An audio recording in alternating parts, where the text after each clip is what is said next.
by som vám všetkých čo najsrdečnejšie privítal v Nižnej na základnej umeleckej škole. Vychádza nám aj počasie, ktoré myslím, že za 15 rokov sme také nemali ešte. Čiže presúva sa tu niečo z tých golských prúdov a dúfam, že nám to prinieslo trošku chorobu do Nižnej, ale čo som sa informoval, všade ste zdraví na Slovensku, takže dúfam, že to zdravie sa presunie aj k nám do Nižnej. Tento ročník je trošku taký výnimočný v tom, že je to už 15. Čiže tí naši žiaci v 15 rokoch dostávajú občianske preukazy. My dúfam, že dostaneme takú tiež správnu. Nebude to občiansky preukaz, ale bude to hodnotenie vlastne tých 15 rokov a my za ten rok u nás sa zmenilo hodne, hlavne v tom, že sme zmenili názov školy, neviem, či ste si to všimli. Čiže nie sme už základná umelecká škola Nižná, ale sme základná umelecká škola Vendelina Haboušťaka. Trošku bližšie k tomu ste dostali každý v tých bilténoch, ktoré vlastne okrem tých našich bilténov ste dostali biltény, ktoré približujú 40 rokov našej školy, ktoré sme vlastne oslavovali minulý týždeň na takom slávnostnom koncerte. A čiže pán Vendelin Haboušťak bol vlastne prvým riaditeľom školy, pôsobil vlastne 14 rokov a bola to taká osobnosť, ktorá vlastne priniesla na Hornú Oravu nielen tú kultúrnu vec, ale aj to, že vlastne vznikli u nás základné umelecké školy, najprv v Trstenej, potom to bolo v Kubíne a my sme sa ako stali potom pobočkami a postupne osamostatnili sa v roku 1976. Som veľmi šťastný, že vás tu vidím zase po roku a je to pre nás vždy taká vzácna chvíľa, na ktorú sa všetci tešíme. Musím vás trošku sklamať, hlavne teda v tom, že keďže boli ste zvyknutí, že každý rok sme robili priamy prenos tejto súťaže, bohužiaľ, aj keď kolega sa veľmi snažil, nie je nejaký veľký problém zo strany T-Comu, takže ak sa to podarí nejako ten internet spojazniť zajtra, tak to pôjde naživo, ale dneska to bude len zaznamenávané a potom to budete môcť vidieť zo záznamu. Takže bohužiaľ to ma mrzí, že takúto vec nám spôsobili siete. No a dúfajme, že sa to nejak podarí. Ja by som na úvod, keďže nás čaká bohatý program, pozval pána starostu, ktorý by nám otvoril náš 15. ročník čarovnej flauty. Takže nech sa páči. Príjemný podvečer. No, takto na pochytre vás vítam tu zase po roku v Nižnej. Akurát pani kolegyňa vravela, že ako to rýchlo prebehlo. Neviem, či to aj vám tak rýchlo prebehlo, no nám strašne rýchlo. Mne sa zdá, že my sme tu každé 2-3 mesiace pri takejto akcii. Riaditeľ mi vykradol všetko, čo som chcel povedať na úvod, no takže ja len ozaj stručne prajem vám, aby ste to také vážne, že je to súťažné, to také strastiplné prežili v čo najväčšom pokoji. A keď teda to nebude pokoj, tak potom, aby ste si užili aj toho pekného počasia mimo tejto súťaže v Nižnej. Prajem vám všetko dobré, držte sa. Ďakujem.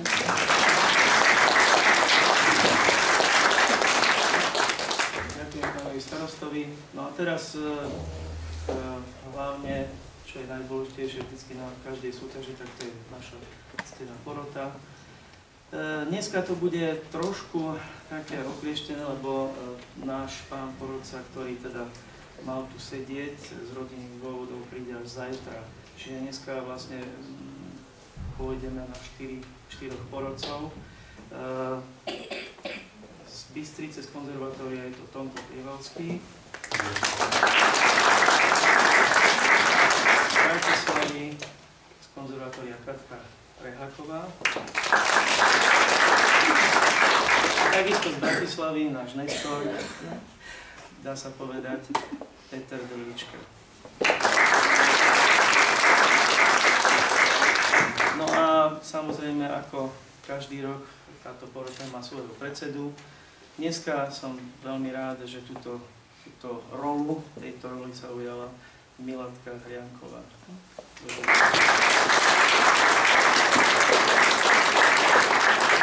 Ja sa chcem pobili, lebo on by chcel byť každý rok, hovorím.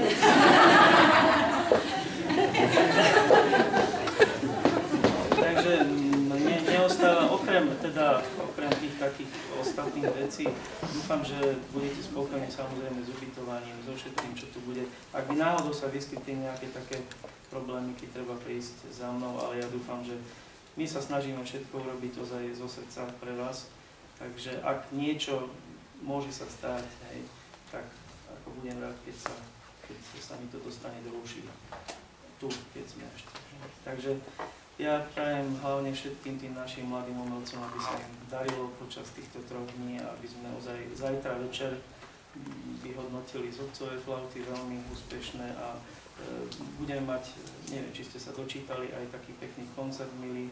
Tento rok to bude z konzervatória z Bystrice, budú to vlastne také pestré, myslím, že tam bude flauta, klarinet a oboj. Čiže to bude ozaj len kratučké, takže určite sa rýchlo dočkať sa tých svojich výsledkov. Takže ešte raz, teším sa.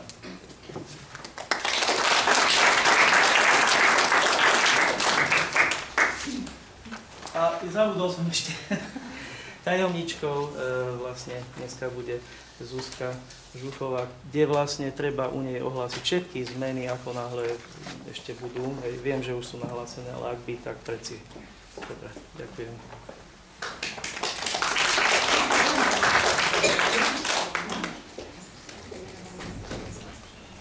Dovolte mi teda, aby sme začali prvú kategóriu v hre na zobcovej flaute.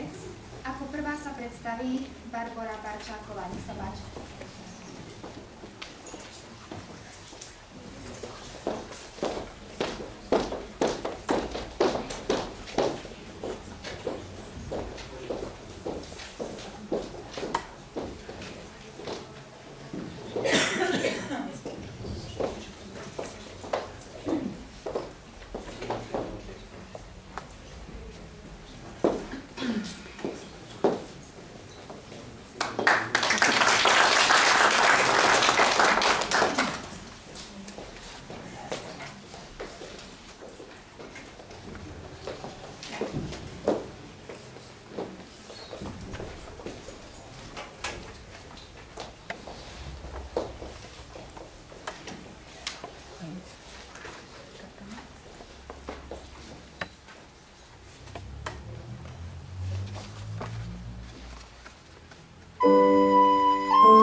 voľbu Gajdošovu.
Predstaví sa Ondrej Stuchlý.